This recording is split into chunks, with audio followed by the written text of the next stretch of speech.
and his 16th penalty shot goal. And you have to love how he changes his angle, looks for options, and fires the fly ball on Lundqvist. And then Alicia back looking for more. Casso to Boldy, loses the angle, gets it back again over to Gardner. He thinks he scored. They review it, Jamie, and the result is both posts. No ball. Giving a lot for Lundqvist. And then Casso over to Kadri. Lundqvist flashing the leather, playing some very good hockey. He goes here, number 3. In the third, Kuhlman walks out in front. Great opportunity right here. Shot, save, rebound. Kadri scores his 60th of the year. Bad turnover behind the net by Strong, and he ends up in no man's land. And Kadri left it over in the back door, puts it in the open net. And then Brad Richards brings Kadri down. That's a no-no. It's a power play to relief. Milwaukee North forward on the net. Inflection goes to McDonough. His shot goes off for look at in. That's a short-hit goal. It's a terrible bounce. It was more than 10 feet wide and hits Canucks right leg and goes in the open net. And no blame for nothing to say the wrong spot. Same thing, power play. The Rangers get a 2-on-1. Doesn't go. Finally scores. Are you kidding me? At least give up 2 points. That's twice in a row in each score. In the last time that happened, it's crazy. The Leafs have given up 2 short-handed goals twice in a week. In overtime, Casso holds that. They make it work for the Maple Leafs. Can you believe it? Both got 2nd of the game, 14th of the year. As the Leafs win this one, 3-2 the final score. What about Hurricanes in the Leafs? Over 20 minutes. He was -1. He was way around, and he did have 3 shots on goal. He did not get a point. Taylor Martinez in the Leafs with the January Olympic snub.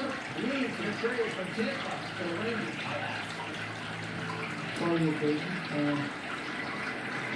I think, that had something to do with it, for sure. Especially, Mr. Livingston, as you know, my wishes. It was a tough day for my family, but we're always excited to be here. As you get older, you want to be, more things that can. And I couldn't feel more confident about the timing of the year right now. And, this is the best, this is the best thing. Montreal is busy, Boston busy, Ottawa busy, Detroit busy, Leafs not so busy. The Maple Leafs can take notice to Mr. Hope by not making a deal on their Wednesday.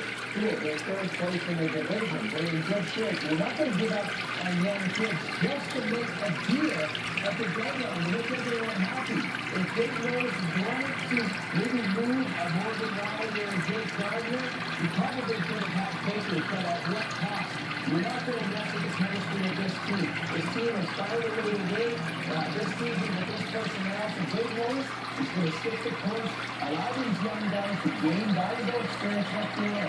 You're not looking at a cup contender right now, but this team is getting to that next level, gaining valuable experience, and allow these guys to grow. And that's what we want to see today. Considering some other key trades on deadline day, the teams pick up Ryan Gabbert from the Columbus Blue Jackets. That stands for former league Matt Bratton, a second-round pick with a position of third-round pick. Gabbert, UFA this summer, 14 points in an injury-plagued season. He played just 22 games this campaign. Donald Sanders got Penske from the Red Flyers for a 2014 fifth-round pick and a 2015 third-round pick. Only 9 goals on the year. 26 points in 55 games for number 83. The Washington Capitals have acquired Miroslav Halak, a 2015 third-round pick from Buffalo, for Michael Lundberg and Rusty Krasnov. So Halak is the guy in D.C. The story from Thomas. Tim Thomas from the Florida Panthers.